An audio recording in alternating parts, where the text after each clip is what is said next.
सार्वत्रिक निवडणूक 2015 च्या अंतर्गत होणाऱ्या ज्या ग्रामपंचायतीच्या निवडणूक आहेत त्याचाच भाग म्हणून आपल्या गावातील ग्रामपंचायतीमध्ये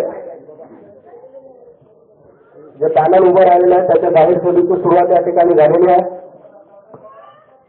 या जाहीर सभेसाठी उपस्थित असलेले सर्व मतदार बंधू आणि भगिनींनो, स्टेजवर उपस्थित असलेले सर्व आमच्या पाठीशी खंबीरपणे उभे राहिलेले पहाडासारखे ज्येष्ठ नागरिक, शहीद भगतसिंग यांचा फोटो लावून आम्ही या सभेला सुरुवात करत आहोत। कोळीवाडी भूषण छत्रपती शिवराय फुले शाहू आंबेडकर अण्णाभाऊ यांच्या प्रेरणेनं गेल्या 5 ते 6 वर्षापासून या गावातल्या गोरगरीब, कष्टकरी आणि एकूण सगळ्या नागरिकांसाठी आम्ही वेगवेगळ्या पातळीवर संघर्ष उभा केला। मागची ग्रामपंचायतची निवडणूक जेव्हा होती तेव्हा मागच्या एका पॅनलनं आम्हाला विचारणा केली की तुमच्यापैकी 1-2 माणसांच्या सोबत राहा किंवा तुमची टीम आमच्या पाठीमागे उभी करा आणि तर आम्ही त्यांना सांगितलं की आमचं काही विशेष काम नाही, म्हणजे 5 वर्षापूर्वी आणि आता कामाला सुरुवात केलेली आहे। लोकांना मतं मागण्याचा नैतिक अधिकार आमच्यामध्ये नाही। आम्ही पहिल्यांदा काम करू आणि पुढच्या योजनेमध्ये म्हणजे ही ग्रामपंचायत लढणार नाही आणि पुढची ग्रामपंचायत सोडणार नाही असं उत्तर आम्ही त्यांना दिलं होतं। आणि त्या पद्धतीनं गेल्या 5 वर्षामध्ये या गावातल्या प्रश्न सोडवण्यासाठी आम्ही प्रयत्न केला। प्रश्न काही पहाडासारखे मोठे नाही, अतिशय साधे प्रश्न। एखादा पेशंट मुखेडला आला, नांदेडला आला, देगलूरला आला आणि त्याला काही रक्ताची गरज पडली, त्याला मदतीची गरज पडली तर पटकन धावून झालं। तलाठ्याकडे काम आणलं, ग्रामसेवकाकडे काम आणलं, तहसीलमध्ये काम आणलं, पंचायत समितीमध्ये काम आणलं, दवाखान्यामध्ये काम आणलं, त्या अडल्या मधल्या माणसाची मदत करणं, गावामधल्या एखाद्या हातांना काम मिळवून देणं, यासारखे अगदी छोटे मोठे प्रश्न घेऊन आणि लोकांची मदत केली।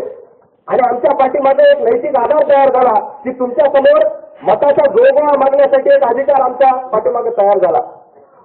आणि म्हणून त्या एका नैतिक अधिकार घेऊन आणि तुमच्या समोर मतदाराने उभे टाकलेले आहेत।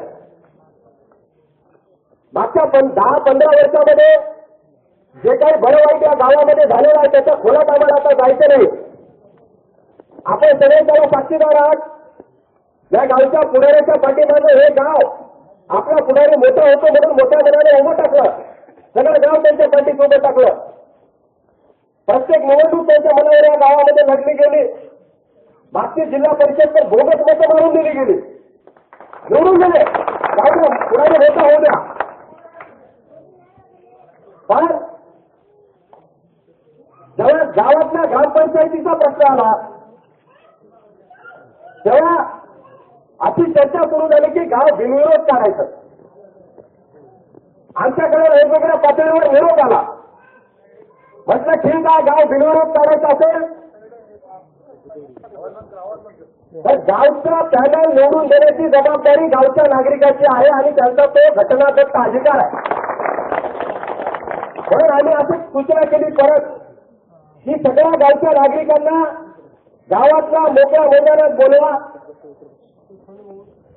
आमच्या कार्यकर्त्यांना बोलवा, आम्ही येतो आणि आमच्या समोर एक पॅनल नमुना म्हणून उभं करा किंवा एवढे लोक आहेत ज्यांना आपल्याला ग्रामपंचायतचा सदस्य म्हणून निवडून द्यायचं। आमच्या काही सूचना असतील तर आम्ही मांडू आणि एकच सरपंचाचा एकच उमेदवार घोषित करा, एकच, वाटप खायचं नाही, एकच, आणि त्याच्या पाठीमागे आम्ही उभं करू असा निरोप आम्ही पाठवला होता। पण परत निरोप काही आला नाही। तुमचे 4, आमचे 5, आमचे 2, तुम्ही 2 वर्ष सरपंच, तुम्ही 1 वर्ष सरपंच, गावला लुटून खायचं नाही, वाटून खायचं नाही। खरंच गावचा विकास करायचा असेल तर एक मनाने कोणीतरी त्याग केलं पाहिजे, बलिदान केलं पाहिजे, त्याच्याशिवाय विकास होत नाही। आणि म्हणून आमचं त्यांचं काही गाव बिनविरोध काढण्यामध्ये जमलं नाही आणि त्यामुळे आम्ही निर्णय घेऊन टाकला ठाम की आम्ही ही निवडणूक लढणार. सुरुवातीला आमच्यामध्ये 2 चॅनल तयार होत होते. अतिशय प्रामाणिकपणे तुमच्या समोर मी सांगत आहे सगळं. शरद पाटील पारंपरिक चॅनलचे उभं करत होते आणि आम्ही लाल मोर्चाचं चॅनल म्हणून समोर येत होतो. शरद पाटील चर्चेला समोर आले. आम्ही त्यांना म्हटलं आम्हाला स्वतंत्रपणे लढायचंय, बाकीच्या लोकांना आम्हाला सोबत घ्यायचं नाही. पण एका अटीवर आमची एकजूट झाली. मी म्हणलं आमचं धोरण तुमचं एक आपल्या चॅनलमध्ये पण करायचं नाही. तुम्ही आमचेच आणि आम्ही तुमचेच आणि एकजुटीनं हे पॅनल उभं राहिलेलं आहे आणि हे पॅनल लोकांच्या सूचनेनुसार, कल्याणानुसार, मार्गदर्शनानुसार उभं राहिलेलं आहे. जेव्हा एसटीचा कॅन्डिडेट आम्हाला पाहिजे होता, मुख्य कॅन्डिडेट, आम्ही शोधाशोध सुरू केली, आम्ही विचारणा सुरू केली. ज्या ज्या घरामध्ये कास्ट सर्टिफिकेट आहेत, ज्या बायलेकीचं आहे, ज्या सुनबाईचं आहे, ज्या विद्यार्थिनीचं कास्ट सर्टिफिकेट आहे, प्रत्येकाला विचारून बघितलं, त्यांचे कागदपत्र बघितले आणि जे कोणी असतील प्रामाणिक त्यांना उभं करून ही निवडणूक लढवायची असा आम्ही निर्णय घेतला होता. जेव्हा कुणी समोर यायला तयार नव्हतं, जेव्हा आम्ही शोधाशोध करत होतो, तेव्हा असं म्हटलं गेलं की याला उमेदवारच सापडत नाही.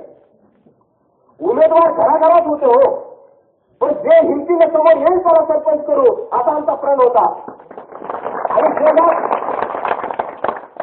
आमच्याकडे काही पर्याय उरला नाही, कोणी समोर आलं नाही आणि आम्ही आमच्या हक्काच्या घरात गेलो. अकोल्यात त्यांनाही माहित नव्हतं. गणपत काकाला फॉर्म भरायला जायच्या दिवशी माहित झालं की त्यांची सुनबाई सरपंच पदाची उमेदवार आहे. पहिल्या हाताने तो उमेदवार आम्ही तुम्हाला दिलेला. आमची टीम कोणी पॅनल प्रमुख नाही हे अगदी सत्य आहे. एकजुटीने आम्ही काम करणार आहोत, म्हणून तुम्ही आम्ही सगळ्यांना निवडून द्यायचं. आता जेव्हा आम्ही उभं राहिलो तुमच्या समोर आणि गावात जेव्हा मतं मागायला फिरत होतो, लोकांची चर्चा करत होतो, तेव्हा आमच्या समोर प्रमुख प्रश्न उभा केला गेला की तुम्ही पाण्याचं कसं करणार, पाणी कसं करणार, कुठून आणणार पाणी. ते लोक पाणी पाजतात म्हणून त्यांची सत्ता आहे. एक दिवस पाणी बंद करण्याचं पण झालं का केलं माहित नाही, पण अशी चर्चा पण झाली. पाणी देणार नाही अशा धमक्या पण सुरू झाल्या. पण अत्यंत विश्वासानं तुम्हाला सांगतो, आज त्यांनी घोषणा करावी आमचं पाणी बंद म्हणून 12 तासाच्या आत गावाच्या घराघरात पाणी पोहोचवण्याची हिंमत आम्ही ठेवलेली आहे. 12 तासाच्या ओपन चॅलेंज आहे. आजपर्यंत तुमचं जे पुढारपण आहे त्या पुढारपणाच्या पाठीमागे गाव उभा राहिलेला आहे. गावाला पाणी पाजवणार हे उपकार नाही, हे कर्तव्य आहे तुमचं. कृपा करून उपकाराची भाषा करू नका. नम्र विनंती आहे, तुम्ही पाणी पाजला धन्यवाद. अजूनही पाणी पाजवत राहा. पाणी पाजवल्यानं पुण्य वाढत जाते. पाणी कमी करू नका. हे गावचा प्रश्न आहे पाण्याचा. राजकारण बाजूला ठेवा. तरी पण पाण्याच्या दहशतवादावर निवडणूक लढवण्याचा प्रयत्न करू नका. पाणी प्रचंड आहे. साधं उदाहरण सांगतो. आमचे विठ्ठल पांचाळ ज्यांची सून उमेदवारी ज्यांच्या सुनेला आम्ही दिलेली आहे, 1 वर्षापासून सांगतायत की माझं पाणी घ्या. गावामध्ये सगळ्यात जास्त पाणी त्यांच्या बोरवेलला आहे. माझं पाणी घ्या, 1 रुपया सुद्धा देऊ नका मला, फक्त लाईट बिल भरून घ्या. आठ एकच होती. गावच्या सरपंचांनी त्यांना फोन करावा आणि विनंती करावी. माहित नाही काय झालं, अजूनही त्यांना निरोप गेला नाही. पण तो बोरवेल आम्ही राखीव ठेवलेला आहे आणि तो बोरवेल आम्ही जिंको की पडो गावाला विठ्ठल पांचाळच्या बोरचं पाणी मिरगापर्यंत पाजलं जाईल हे या ठिकाणी. कल्याणपाड भूषण गावाचं पाणी, देसाई साहेबांचं पाणी या गावाला अजूनही पाजलं जाते. गावातलं पाणी हे अधिग्रहणाच्या माध्यमातून आलेलं आहे. कल्याणपाड दादाचं तर अजून त्याचं बिल सुद्धा निघालं नाही, तरी पण बिचारानं पाणी कधी 1 दिवस बंद केला नाही. धन्यवाद देतो मी आता तुमच्या कुटुंबाला. म्हणून पाण्याचा प्रश्न सोडवण्याची धमक आमच्यामध्ये आहे. लोक पर्याय हे पॅनलचं नाव ठेवण्यापाठीमागे हेच कारण आहे. कुठलाही प्रश्न आमच्या समोर उभं करा, मी जाहीर आवाहन करतो. पुन्हा एकदा स्टेज लावू. या स्टेजवर तुमचं पॅनल, या स्टेजवर आमचं पॅनल, आमच्या समोर आव्हान उभं करा, त्याला उत्तर आम्ही देऊ. जर आम्ही बोलत कमी पडलो तर आम्ही माघारी घेऊ. प्रत्येक गोष्टीचा पर्याय आमच्याकडे आहे. म्हणून हा लोकपर्याय काढलेला आहे. नळाची सिस्टीम जर नीट केली, नळ जर घराघरात गेलेली नळ नीट त्याची जुळवणी केली, पाईपलाईन नीट दुरुस्त केली, पुन्हा एकदा प्रत्येकाला पाणी जाईल, हे मी या ठिकाणी सांगेन. पाण्याच्या संदर्भामध्ये शरद पाटील या ठिकाणी बोलले. लाखो रुपये खर्च करून जे टाकी उभा केलेली आहे, हे काय 24 टाकी उभं केलेली आहे का? पुन्हा जुन्या टाकीमध्ये पाणी चालू आहे. ह्याच्यावर कोणी काही बोलणार नाही का? या बोरची मोटर उकडायची, त्या बोरमध्ये टाकायची, त्या बोरची उकडायची, ह्या बोरमध्ये टाकायची. ज्या बोरला पाणी लागलं ते खाजगी मालकीचं, जे बोर वाया गेलं ते सरकारी. अरे वा, हे असं होणार नाही. याच्यानंतर पाण्याचा प्रश्न इमानदारीनं सोडवला जाईल. आणि विश्वास ठेवा, एवढी धमक आहे की जर पाणी मागून मिळालं नाही तर लढून संघर्ष करून मिळवण्याची धमक या लाल कवचामध्ये आहे. प्रत्येक गोष्ट संघर्ष केलेली आहे. दुसरा अत्यंत महत्वाचा मुद्दा, आम्ही काही मुद्दे घेतलेले आहेत. निवडणूक कशावर लढवायचे, मी प्रश्न सांगतोय, त्याचं उत्तर पण देतोय. रेशनचा प्रश्न. रेशन हा जीवन मरणाचा प्रश्न आहे. दुष्काळी परिस्थितीमध्ये तर रेशनची जास्त महत्व आहे. कोकण या गावामध्ये 10 वर्षापासून अनेक कुटुंबांना साधं रेशनचं कार्ड नाही. एक सभापती झाले, उपसभापती आहेत, खूप मोठे नेते आमच्या गावातून झालेले. पण गावातल्या गोरगरीब माणसाला रेशनचं कार्ड असू नये. परवाची गोष्ट सांगतो, नाव घेणार नाही. एक पेशंट कॅन्सरचा आपल्या गावातला, त्याला अत्यंत गरज होती रेशन कार्डची. 12 तासात रेशन कार्ड मिळून दिलं त्या माणसाला. त्याचं नाव नव्हतं आम्ही सुरक्षा यादीत. आम्ही कायदे चालून कशा पद्धतीने बसवायचं त्या पद्धतीने बसवून आम्ही रेशनचं कार्ड मिळवून दिलं. ते पेशंटला आता ते उपयोगाला येत आहे. 15 दिवसाच्या मोहिमेमधून 52 रेशन कार्ड आम्ही मिळवून दिले. फार मोठी संख्या नाही, बरोबर आहे. 250 रेशन कार्ड अजून मिळवून द्यायचे. पण अडचण कुठं आली? रेशनचे फॉर्म भरून थक्का लागलेले आहेत. आमच्या कार्यकर्त्यांनी रात्रंदिवस बसून ते फॉर्म भरलेले आहेत. एक फॉर्म भरून दाखवा, तुम्हाला लक्षात येईल किती मेहनत लागते त्याला. बाकीच्यांना रेशन कार्ड का मिळाले नाही? मंडळ अधिकाऱ्याच्या सह्या झाल्या, तलाठी साहेबांच्या सह्या झाल्या, सगळ्यांच्या सह्या झाल्या. कारण एकच आहे, अन्न सुरक्षा यादीमध्ये त्यांचं नाव नाही. आणि विनंती केली पुढाऱ्यांना, ग्रामपंचायतीला, ते ग्रामसभा घ्या. सरकारची मोहीम निघालेली आहे. तहसीलमधून पत्र बाहेर पडलेलं आहे, ग्रामसेवकाच्या नावाने, तलाठ्याच्या नावाने, कोकण दुकानाच्या नावाने. ग्रामसभा आयोजित करा. त्या ग्रामसभेमध्ये अन्न सुरक्षा यादी दुरुस्त करून घ्या. जे वंचित आहेत त्यांचा समावेश करून घ्या. कोणाचं नाव वगळा असं आम्ही म्हणलेलं नाही. त्यांनी कोटा वाढवलेला आहे, त्या पद्धतीने नाव घ्या. ज्यांचं नाव डबल आहे त्यांचं नाव काढून टाका. ज्यांचं नावच नाही त्यांचं नाव त्याच्यामध्ये टाका. माहिती काय, ही मागणी चूक होती का? अवस्था होती का? 15 ऑगस्ट आणि 2 ऑक्टोबर या दोन्ही ग्रामसभा कायद्याने बंधनकारक आहेत ग्रामपंचायतीला. आणि वारंवार मागणी करून, विनंती करून सुद्धा त्यांनी ग्रामसभा घेतली नाही आणि त्याच्यामध्ये ह्या नावाची दुरुस्ती केली नाही. मी माफी मागून एक नाव घेतो, गणेश दादा होते. मला माफ करतील अशी मला इच्छा आहे, अपेक्षा आहे. गणेश दादा होते, त्यांचं नाव या यादीमध्ये, अन्न सुरक्षा यादीमध्ये 6 वेळेस आहे. एक नाव एकच वेळेस असायला पाहिजे. अंत्योदय मध्ये 2 वेळेस, एपीएल मध्ये 2 वेळेस, बीपीएल मध्ये 2 वेळेस. बरं झालं अजून 3रा टप्पा नाही. एकदाच नाव असतं तर काय झालं असतं? 5 कुटुंब अजून जोडले गेले असते. एका कुटुंबाला 35 किलो धान्य, 20 किलो गहू करू आपण. हिशोब लावा फक्त आता. 5 गुणिले 20, 20 1 क्विंटल एका महिन्याला. 12 क्विंटल. गणेश दादाच्या घरात 12 क्विंटल धान्य गेलेलं नाही. कुठे गेलं? तुम्ही शोध लावा. अशा अनेक गोष्टी आहेत. माझी नम्र विनंती आहे, गाव गोरगरिबाची भाकर करू नका हो ताटातली. हे फार वाईट आहे, फार वाईट आहे. पाणी, भाकर याच्यावर लक्षात. आपण खूप मोठे आहात. पुन्हा जाहीर विनंती करतो, हे निवडणूक मध्ये आमच्यासाठी आंदोलन आहे. परत किंवा जिंको, त्याची तमा आम्हाला नाही. हे आंदोलन म्हणून घेतलेलं आहे आम्ही. आणि ही निवडणूक गोरगरिबाच्या पैशावर लढवत आहोत. पुण्यामध्ये, मुंबईमध्ये गाड्यावर काम करणारे आमचे जे बांधव आहेत, तरुण पोरं आहेत, त्या तरुण पोरांनी 500 रुपये, 1000 रुपये, कोणी 100 रुपये, कोणी 200 रुपये पाठवलेले आहेत आमच्या अकाउंटवर. आणि उद्या सकाळी एक बकेट घेऊन आम्ही घराघरात फिरणार आहोत. 10 रुपये, 20 रुपये, 100 रुपये, 1 रुपये, किमान 1 रुपये तुमच्याकडून आम्ही मागणार आहोत उद्या. आणि त्याच्या जोरावर आम्ही ही निवडणूक लढवणार आहोत. आम्हाला भीती दाखवत गावातले लोक तुमच्या पाठीचे आहेत हो, पण बाहेरचं कसं करता? बाहेर राहणारे त्याचं कसं करणार? बुकिंग सुरू झाली. आमचे शिकले सवरलेले MA झालेले काही आमचे मित्र आहेत, त्याच्या अकाउंटवर इकडून पैसे, याची एक गाडी बांध, त्याची एक गाडी बांध. चिंता करू नका, गाडी तुमची, माणसं आमची.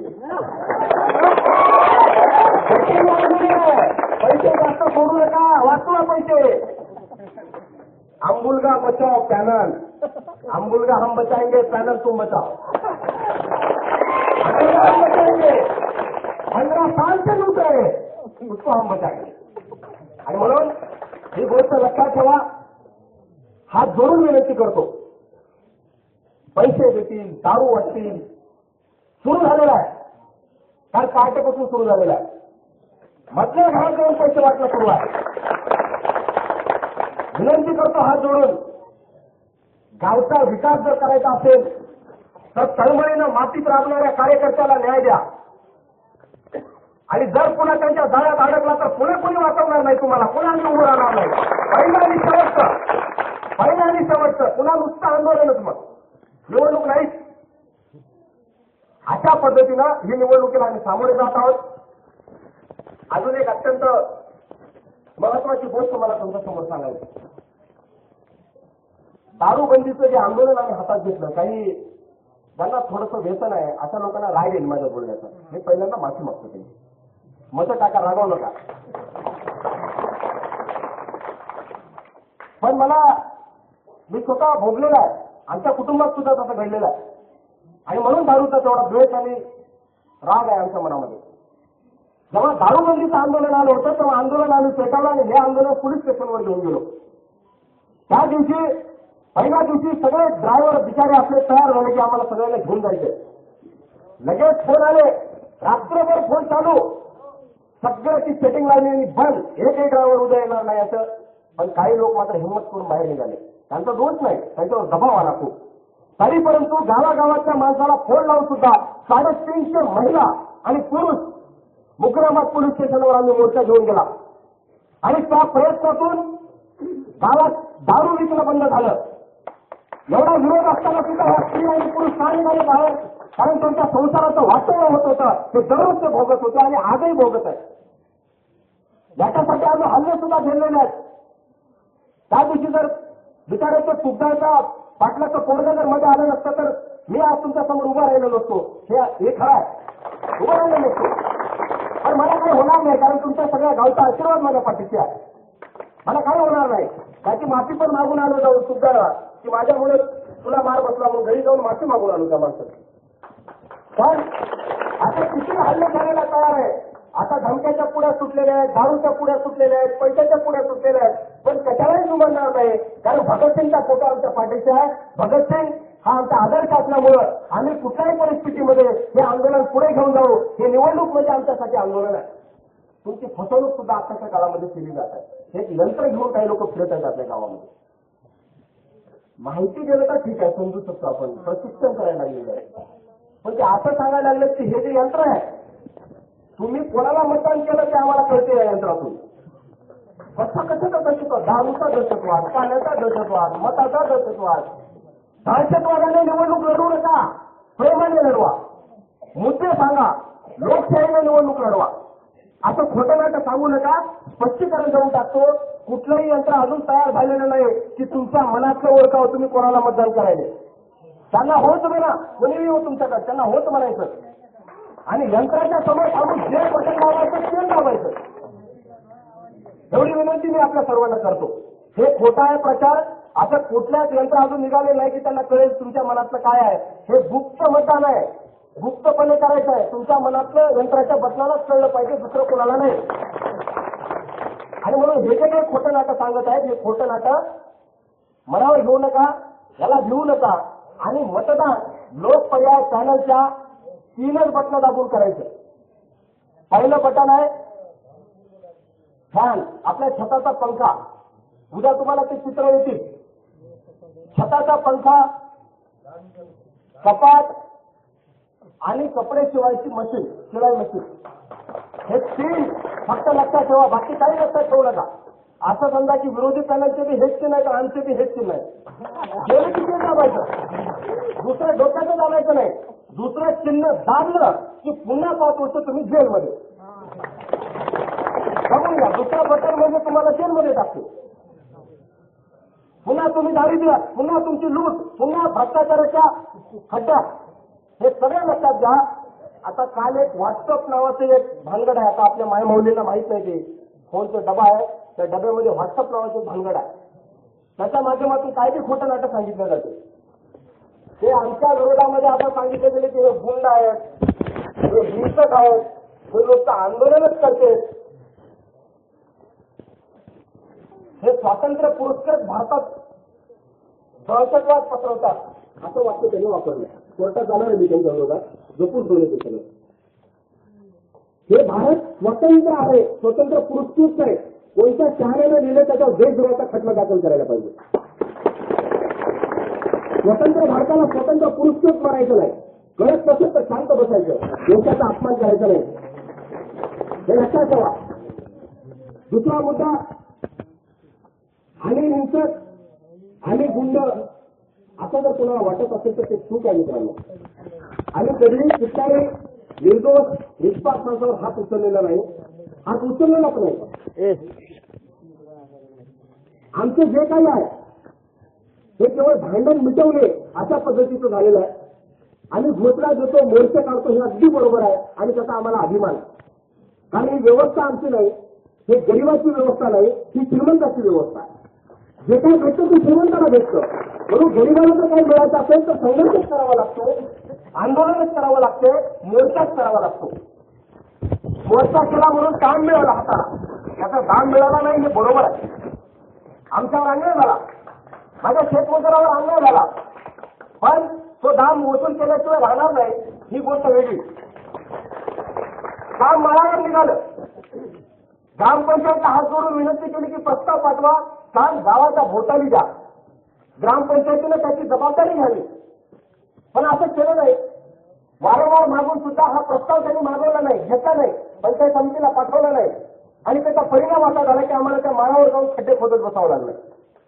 पण आमची ग्रामपंचायत जर आली, आमचं पॅनल जर निवडून आलं आणि आम्ही जर ग्रामपंचायत स्थापन केली तर येत्या 5 वर्षामध्ये जेव्हा जेव्हा कामाची आवश्यकता असेल, हंगाम सोडून दुष्काळी परिस्थितीमध्ये, तेव्हा सगळी कामं ही ग्रामपंचायतीच्या माध्यमातून केली जातील. जेवढी शक्य आहे तेवढी, जेवढी शक्य नाही तेवढी यंत्रणेच्या माध्यमातून केली जातील. किती रुपयाची कामं करू शकतो आपण? मी बसून बीडीओ साहेबांसोबत, तहसीलदार साहेबांसोबत चर्चा करून 30 लाख रुपयाचं बजेट त्या कामासाठी मंजूर करून घेतलेलं आहे. अजूनही मंजूर आहे. 30 लाख रुपयाचं बजेट आता. 50 लाख रुपयाची कामं आम्ही 2 वर्षात करू शकतो. येणाऱ्या काळामध्ये या गावामध्ये 50 लाख रुपये मजूर आणू शकतात या गावात. या गावातला व्यवसाय चालेल, दुकानं चालतील, व्यापार वाढेल आणि 5 वर्षामध्ये किमान 1 करोड रुपयाचा नुसतं रोजगार हमीचा फंड या गावात येईल. आणूच हे मला तुम्हाला आवर्जून सांगायचं. म्हणून रोजगाराचा प्रश्न फक्त लोकपर्याय चॅनल सोडू शकतो, हे लक्षात घ्या. आम्ही सोडू शकतो. अजून 2 अत्यंत महत्वाचे मुद्दे आहेत मला तुमच्या समोर मांडायचं आहे. आपल्या गावामध्ये आरोग्य उपकेंद्र आहे. इथं एमबीबीएस झालेले डॉक्टर दर आठवड्याला एक भेट द्यावी असा नियम आहे. पण कधी कुठल्या पुढाऱ्यानं त्यांनी तो नियम पाळावा म्हणून आग्रह धरला नाही, कधी त्यांची मिटिंग लावली नाही, आपल्या गावची आरोग्य व्यवस्था सुधारावी याच्यासाठी कुठलंच काम त्यांनी केलं नाही. आम्ही ते काम सगळ्यात पहिल्यांदा करू. शिक्षण आणि रोजगार, शिक्षण आणि आरोग्य याच्यावर आम्हाला काम करायचं या गावामध्ये.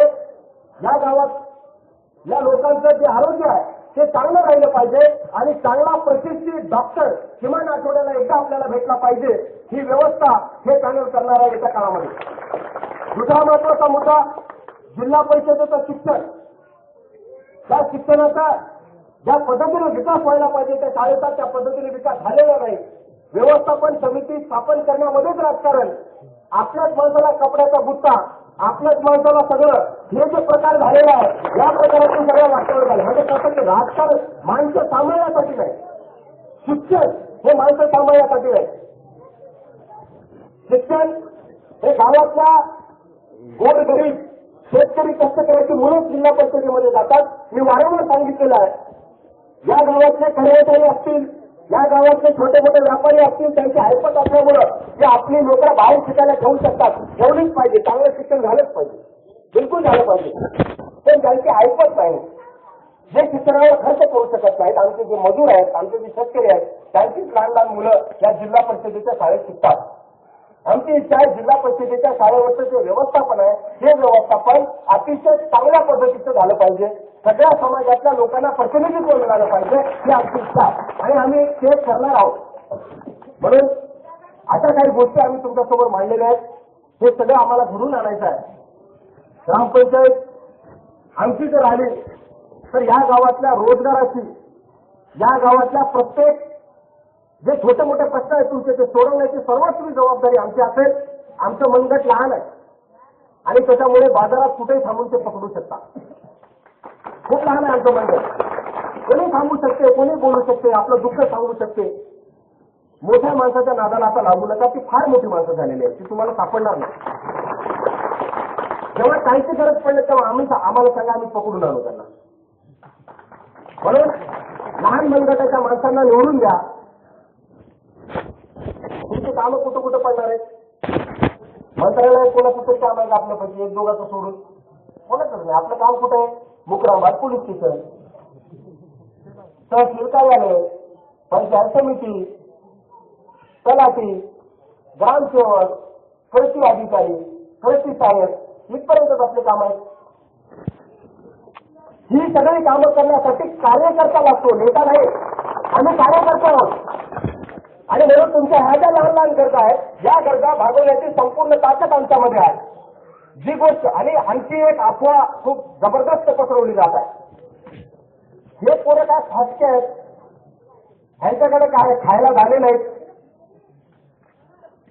बरोबर आहे, आम्ही फाटकेच आहोत आणि खायला दाणे पण नाहीत म्हणून तर निवडणुकीत उतरलो. कारण तुम्ही 15 वर्ष फाटक्यासाठी आणि घरात दाणे नसलेल्यासाठी काहीच केलं नाही. ज्यांच्या घरात आहे त्यांनाच दिलं, ज्यांच्या घरात आहे त्यांनाच दिलं आणि त्यामुळे फाटक्या लोकांसाठी आणि ज्यांच्या घरात दाणे नाही त्यांचं हे पॅनल आहे हे आम्ही स्वीकार करतो ना, काय अडचण आहे. म्हणून तर पैसे मागून निवडणुका लढवायला आणि आम्ही जिंकणार आहोत. कारण विजय यावेळेस गरीब माणसाचा कष्ट करायचा विजय आहे यावेळेस. आणि म्हणून मी पुन्हा एकदा आव्हान करतो आपल्या सर्वांना, फंड हा मागून आणायचा नाही. आता कुठे 14व्या वित्त आयोगानं ठरवलेला आहे. आता हा फंड मागून आणायचा नाही, हा फंड डायरेक्ट ग्रामपंचायतीला येणार आहे. त्याच्यामुळे ते मला 1 वर्ष, मला 2 वर्ष, मला 2.5 वर्ष जे चाललं नाही त्याची गोम ह्याच्यात आहे. समजून घ्या. म्हणजे कसं आहे, हे गणित करण्याशिवाय आपल्याला निर्णय घेता येत नाही. हे वाटून खायचा कारभार चालू आहे आणि त्याच्यात पण याला 1 वर्ष आलं, मला 2 आलं तर माझं नुकसान होईल ना. मग याला त्याला पडणार आहे, परत त्याला पडणार आहे. त्याच्यामुळे आमचं काम सोपं आहे, काळजी करू नका. म्हणून आम्ही एकच उमेदवार उभा केलेला आहे. ताकद आहे आमच्यामध्ये, भीती नाही, आत्मविश्वास आहे. एकच सरपंच पदाचा उमेदवार आहे, तो निवडून आला तरच सरपंच, नाही तर आम्ही होणार नाही सरपंच. हे आम्हाला माहित आहे. हे माहीत असताना देखील आम्ही एकच उभं केलेलं आहे. कारण आम्हाला आत्मविश्वास आहे की आम्हालाच निवडून देणार आहे, आम्हालाच निवडून देणार आहे. किती शक्ती लावा, काही करा, काही फरक पडणार नाही. त्यामुळे आत्मविश्वासाने आम्ही तुमच्या समोर आलेलो आहोत. फंड कुठं मागायचा नाही. जे काही फंड येणार आहे ते इथं येणार आहे. एरवी पण बाहेरून आलेला फंड किती टक्के तुमच्या घरात आला तुमचं तुम्हालाच माहिती. त्याचा हिशोब मी पुढच्या सभेत देणार आहे आकडेवारी सहित. कोणतरी म्हणाला आमच्यावर खोटे भ्रष्टाचाराचे आरोप करतात, ह्यांच्याकडे काय पुरावे आहेत. माझे जे कपाट आहे की नाही, माझे चिन्ह त्या कपाट भरून पुरावे आहेत. कपाट भरून. जोपर्यंत आमची इच्छा आहे तोपर्यंत तुम्ही बाहेर. ज्या दिवशी आमची इच्छा फिरली त्या दिवशी तुम्ही जेलमध्ये. त्याच्यामुळं निवडणूक अगदी लोकशाही पद्धतीने लढवा. हसत खेळत प्रेमानं लढू. आपल्या गावची परंपरा आहे. निवडणुकीत भांडणं करणे, एकमेकांच्या विरोधात अर्वाच्य बोलणे, शिव्या देणे ही आपल्या गावची परंपरा नाही. ही परंपरा आम्हाला समोर घेऊन जायची. ही परंपरा आम्हाला समोर घेऊन जायची. म्हणून अनेक उमेदवारांना मी दररोज भेटले की हस्त आंदोलन करतो, त्यांच्या हातात हात देतो, प्रेमानं बोलतो त्यांना. आमचा तोच उद्देश आहे की निवडणुकीतलं वातावरण हसत खेळत राहिलं पाहिजे. राजकीय मात्र निर्णय कठोर घेतले पाहिजे हे निश्चित आहे. आणि म्हणून शेवटच्या टप्प्यामध्ये पुन्हा एकदा हात जोडून विनंती करतो. आतापर्यंत जो फंड आलेला आहे त्या फंडातलं कमिशन जास्त आणि तुमच्यापर्यंत खूप कमी आलेलं आहे. समजा 1 रुपया जर मंजूर झाला तर 5 पैसे देखील तुमच्याकडे आले नाही. आम्हाला 50 पैसे होतील मंजूर होऊन, पण 50 पैशाचे 50 पैसे तुमच्या घरापर्यंत पोहोचवण्याची जिम्मेदारी आमची. जेवढे मंजूर झाले तेवढे पैसे तुमचे. म्हणून आम्ही घोषणा दिली का रॅलीमध्ये, ही रॅलीची घोषणा ही आमच्या निवडणुकीची सगळ्यात मोठी घोषणा आहे. तख्त बदलतो, ताज बदलतो, बेईमानों का राज बदलतो. रागाला काही लोकांना बिलकुल आला पाहिजे, राग येण्यासाठीच घोषणा दिलेली आहे. पण तो राजकीय राग राहू द्या, व्यक्तिगत घेऊ नका ही विनंती. म्हणून त्यांनी या गावातल्या गोरगरिबांना गरीबच ठेवलं, श्रीमंतांना नुसतं श्रीमंतच केलं. आपल्या काही मोजक्या लोकांना योजना दिल्या, त्यांच्या विरोधात हे केलेलं आहे. स्पष्टपणे आम्ही या ठिकाणी नमूद करत आहोत. अनेक लोक आमच्या सोबत आलेले आहेत. सुरुवातीच्या टप्प्यामध्ये पोरटोर आहेत, नुसते पोरच आहेत. शहाणे माणसं कुठे आहेत? 15 वर्षात शहाण्या माणसांनी काय केलं? काय केलं? आता आम्ही पण पोरटोरच का? आता 30 वर्ष वय झालं, ग्रॅज्युएशन झालं, पोस्ट ग्रॅज्युएशन झालं, तरी पोरटोरच. आता लग्न करून पोरं केल्यावरच आम्ही छाने होणार काय? आणि पोरं करायला काय लागते काय? त्याच्यामुळे त्याच्या गणितावर जाऊ नका. वयाच्या लग्नाची हिंमत पाहिजे, बलिदान करण्याची हिंमत पाहिजे, त्याग करण्याची हिंमत पाहिजे. आज मी बेघर आहे, मी भूमिहीन आहे, शब्दशः फक्त आहे. आणि मी ज्या दिवशी मरेल त्या दिवशी सुद्धा भूमिहीनच असेल, बेघरच असेल आणि फारसाच असेल. आता आयुष्य मी तुमच्यासाठी घालवणार आहे हे या ठिकाणी मी सांगतो. आणि आमचं जे चॅनल आहे ते अतिशय चरित्रवान चॅनल आहे, लढाऊ चॅनल आहे, वास्तवच्या प्रसंगाला समोर जाणारं चॅनल आहे. आणि कोणीही काही म्हणू, त्यांच्या आमिषाला बळी पडू नका, त्यांच्या धमक्यांना बळी पडू नका. दहशतवादाच्या जोरावर जे निवडणूक लढवत आहेत त्यांच्या निवडणुकीला तोंड देण्याची ताकद आमच्यामध्ये आहे. आणि भगतसिंगांचा फोटो घेऊन फिरणारी माणसं आहोत. त्याच्यामुळे या गावातल्या सर्वसामान्य माणसांनी अगदी खुलून बाहेर पडावं. आमच्याकडून हिंसाला सुधारणा सक्तीच केली जात आहे. घाबरू नका. तुम्हाला संरक्षण देण्याची हिंमत बाळगतो आम्ही. आमच्यापैकी एकही कार्यकर्ता जर घराला एक कार्यकर्ता, आमचा एक नियम आहे लालबाव त्याचा, हे जे निळा हातोड्याचा झेंडा आहे ना त्याचा एक नियम आहे. आमचे कार्यकर्ते आईच्या पोटातून येत नाहीत, आमच्या कार्यकर्त्याच्या चितेतून येतात. जी चिता असते ना सरण, त्या सरणातून आमचे कार्यकर्ते जन्माला येतात. एकाला धक्का लागला की दुसरा त्याच्यापेक्षा क्रांतिकारी पद्धतीने काम करतो. त्याच्यामुळे चिंता करू नका, खाण आहे आपल्याकडे, कोणी काही बोलो. आणि म्हणून अशा पद्धतीनं अगदी आपला निरोप देत असताना आपण खूप वेळ झाला या ठिकाणी आलेला आहात. ही आमची पहिली सभा आहे. फक्त आमचे जे म्हणणे होते ते मांडण्यासाठी, मन मोकळं करण्यासाठी आमच्याबद्दल अनेक गैरसमज, अनेक भीती पसरवल्या जात आहेत. त्याचं स्पष्टीकरण तुमच्या समोर देण्यासाठी आम्ही ही सभा आयोजित केलेली आहे. याच्यानंतरची एक सभा, अजून एक सभा असेल. या ठिकाणी घराघरात जाऊन आम्ही मतं मागत आहोत, समजावून सांगत आहोत. अशाच पद्धतीने आम्ही समजावून सांगू. आम्ही काही घोषणा या ठिकाणी करणार आहोत. येत्या सभेत आम्ही त्या घोषणा करू. काही नवीन कल्पना आमच्या डोक्यात आहेत की हे गाव कसं चालवायचं. त्याच्यानंतर आम्ही टीका करणार नाही. टीका नाही, टीका नाही. घोषणा एकच दिवस दिल्या, नारळ फोडलेल्या दिवशी, त्याच्यानंतर घोषणा नाही. टीका आजच केल्या करणं गरजेचं होतं, अत्यंत गरजेचं होतं ते सगळं लोकांसमोर आणणं. त्याच्यानंतरच्या सभेमध्ये आंबुलगा कसा चालवायचा आहे, त्याच्या कल्पना काय आहेत, पर्याय काय आमच्या समोर, हे पर्याय तुम्हाला आम्ही पॅम्पलेटच्या माध्यमातून, लिखाणाच्या माध्यमातून आणि आमच्या बोलण्याच्या माध्यमातून तुमच्या समोर देणार आहोत. आणि त्या सभेमध्ये सुद्धा अशाच प्रचंड प्रतिसाद द्यावा ही मी आपल्याला कळकळीची विनंती करतो. आमचं म्हणणं ऐकून घ्या, आमचं म्हणणं समजून घ्या. आणि जे कोणी म्हणत असतील कर्मचारी आहेत आमच्या विरोधामध्ये संघर्ष करत निवडणूक लढवताना आमच्याही उमेदवार कर्मचारीच आहे, पण त्यांच्या माध्यमातून आम्ही मात्र इथं गावात राहून काम करणार आहोत. हे मला या ठिकाणी शेवटच्या टप्प्यामध्ये तुम्हाला सगळ्यांना स्पष्ट करायचं. जिम्मेदारी आमची. आम्हाला पकडा, मला पकडा, शरदला पकडा, अंकुशला पकडा, आम्ही आहोत. कुठलाही प्रश्न येऊ आम्हाला पकडा आणि सर्वस्वी जिम्मेदारी या ठिकाणी आम्ही घेत आहोत. आणि काही लोक असं म्हणत आहेत की काय धिंगाणा घालतायत पोरं आहेत, कशाला निवडणुका लढवायला. त्यांना मला एवढं सांगणं आहे, सिर्फ हंगामा करना हमारा मकसद नहीं, हमारी कोशिश है कि ये सूरत बदलनी चाहिए. गावची सूरत आहे, ती सूरत आम्हाला बदलून टाकायची आहे. सामान्य माणसाला आम्हाला महत्व आणून द्यायचं आहे आणि त्यामुळे ही निवडणूक लढवत आहोत. लोकपर्याय चॅनल आम्ही तुमच्या सोबत ठेवत आहोत. उद्या जे चिन्ह तुमच्या समोर येणार आहे, या चिन्हाच्या समोर कुणाचंही नाव नाही, आमच्या एकाही उमेदवाराचं नाव असणार नाही. तिथं फक्त चिन्ह आहे, सपाट, शिलाई मशीन आणि स्वतःचा पंखा. हे 3 चिन्ह फक्त प्रचारात आम्ही आणणार आहोत. कृपा करून एक विनंती आहे, इकडल्याला 1 टाकतो, तिकडल्याला 2 टाकतो, तिकडल्याला चांगला आहे त्याला 1 टाकतो, इकडले 2 बरे आहेत याला 2 टाकतो. आता धिंगाणा घालू नका, कृपा करून हात जोडतो. स्पष्ट बहुमत द्या, 1 साइड मतदान करा आणि 3च बटणं दाबा. एवढं मी या ठिकाणी अतिशय आवर्जून अशी आपल्या सगळ्यांना विनंती करतो. आपण ऐकून घेतलात, शांतपणे ऐकून घेतलात. आताच प्रचंड प्रतिसाद निवडणुकीच्या 1 नोव्हेंबरच्या दिवशी द्याल अशी इच्छा व्यक्त करतो, अपेक्षा व्यक्त करतो आणि मी आपला निरोप घेतो. इन्कलाब जिंदाबाद. जय हिंद.